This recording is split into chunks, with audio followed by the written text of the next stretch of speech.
বিসমিল্লাহির রহমানির রহিম। যেতে হবে বহুদূর, তাই এই ছেঁড়া বাঁধন, নিরহ ব্যথালোর মনে বইছে হাসি আর কাঁদন। আজ ছেড়ে চলেছি সব মায়ার সুশাসন, তাই সম্মুখে দাঁড়িয়েছি নিতে বিদায়ী ভাষণ। জাহাপুর মাধ্যমিক বিদ্যালয় কমিটির আয়োজিত এসএসসি 2024 ব্যাচে বিদায় উপলক্ষে উপস্থিত আছে অত্র বিদ্যালয়ের প্রধান শিক্ষক, বিভিন্ন বিদ্যালয় থেকে আগত শিক্ষক শিক্ষিকাবৃন্দ এবং আমার সামনে উপস্থিত আছে আমার প্রাণপ্রিয় ছাত্রছাত্রী ভাই ও বোনেরা।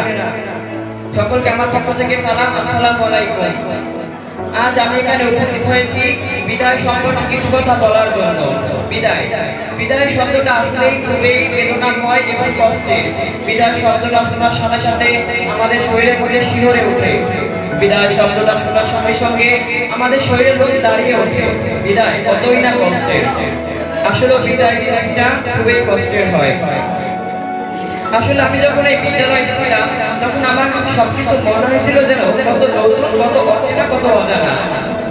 তারপর ধীরে ধীরে আমি বিদ্যালয়ের সহপাঠী এবং বন্ধুত্ব গড়ে তুললাম। তারপর ধীরে ধীরে বিদ্যালয়ের শিক্ষক এবং শিক্ষক এবং শিক্ষার্থীদের সাথে আমার একটা সুন্দর একটা সুসম্পর্ক গড়ে উঠল। আস্তে আস্তে এইভাবে বিগত 5টা বছর কেটে গেল। আজ আমাদের শেষ। এরপর হয়তো আর এই বিদ্যালয়ে আসা হবে না, স্কুল ব্যাগ কাজে ঝুলিয়ে। কি কষ্টের বিদায়। আসলে আমি একটা কথাই বলতে চাই, জাহাপুর মাধ্যমিক বিদ্যালয় একটা আবেগ, অনুভূতি এবং ভালোবাসার নাম। একটা কথা শুনতে তিক্ত মনে হলেও এটা সত্যি যে আমরা একদিন সবাই এই বিদ্যালয় ছেড়ে চলে যাবে। তখন আমি হয়তো বলবো না আমি জাহাপুর মাধ্যমিক বিদ্যালয় পড়ি, তখন আমি হয়তো বলবো যে আমি জাহাপুর মাধ্যমিক বিদ্যালয় পড়তাম। তখন আমি বলবো না আমি প্রতিদিন প্রচন্ড রোদের মধ্যে সবার সঙ্গে একসাথে দাঁড়িয়ে অ্যাসেম্বলি করি। তখন আমি বলবো আমি প্রতিদিন সবার সঙ্গে প্রচন্ড রোদে দাঁড়িয়ে অ্যাসেম্বলি করতাম। তখন আমি বলবো না আমি আমার প্রিয় শিক্ষক এম.এ. হাবিবুর রহমান স্যারের উৎসাহমূলক কথাগুলোকে মনোযোগ সহকারে শুনি। তখন আমি বলবো আমি আমার প্রধান শিক্ষক এম.এ. হাবিবুর রহমানের উৎসাহমূলক কথাগুলোকে মনোযোগ সহকারে শুনতাম। বিদায়। আজ এই 5টা বছর কেটে গেল। কিভাবে কেটেছে জানি না, আমাদের এই জীবন। আসলে পৃথিবীটা খুবই সুন্দর, কিন্তু আমি সুন্দর পৃথিবীতে চিরকাল থাকবো না। একদিন আমাকে চলে যেতে হবে চির বিদায় নিয়ে। ঠিক তেমনি ভাবে আমাদের এই বিদ্যালয়, স্কুল প্রাঙ্গণ, পুকুর, গাছপালা এবং শিক্ষক শিক্ষিকা সবার সাথে আমাদের একটা গভীর স্নেহ মায়া হয়ে গেছে। সবাই খুবই সুন্দর, কিন্তু আফসোস বাস্তবতার প্রেক্ষাপটে আমাদের এই বিদ্যালয় থেকে বিদায় নিতে হবে। সবার থেকে বিদায় নিতে হবে। আসলে সব কিছু শেষ। স্যার আর বলবে না কালকে তো বিদায়ের জন্য সুন্দর একটা ভাষণ উপস্থাপন করে প্রস্তুত করে আনে। Maqbool sir, Farooq sir, Rabiul sir, Manik sir, বন্ধু স্যার কেউ হয়তো আর উৎসাহমূলক কথাগুলো দিবে না।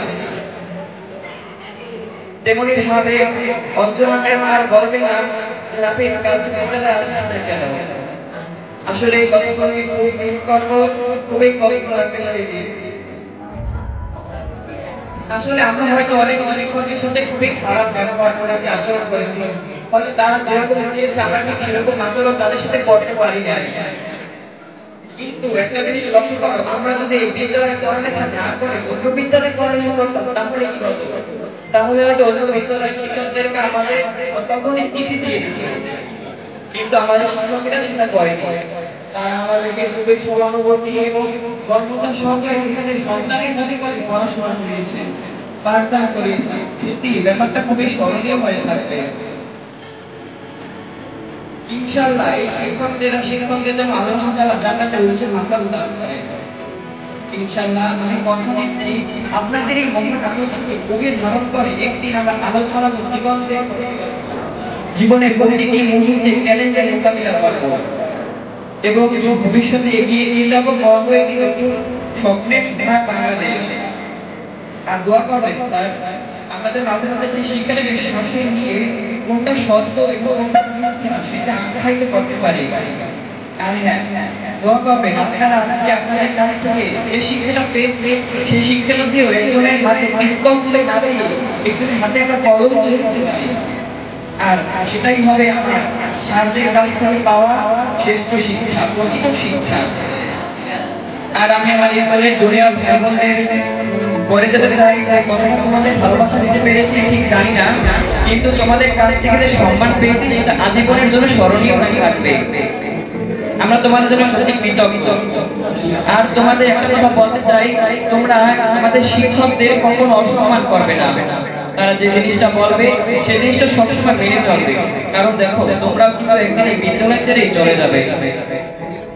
তো আমরা তোমাদের সাথে কোনো খারাপ ব্যবহার করে থাকতে পারি, খারাপ কাজ আচরণ করে থাকতে পারি, তো অবশ্যই আমি সবার পক্ষ থেকে ক্ষমা চাচ্ছি, তোমরা অবশ্যই সবাইকে ক্ষমা করে দেবে।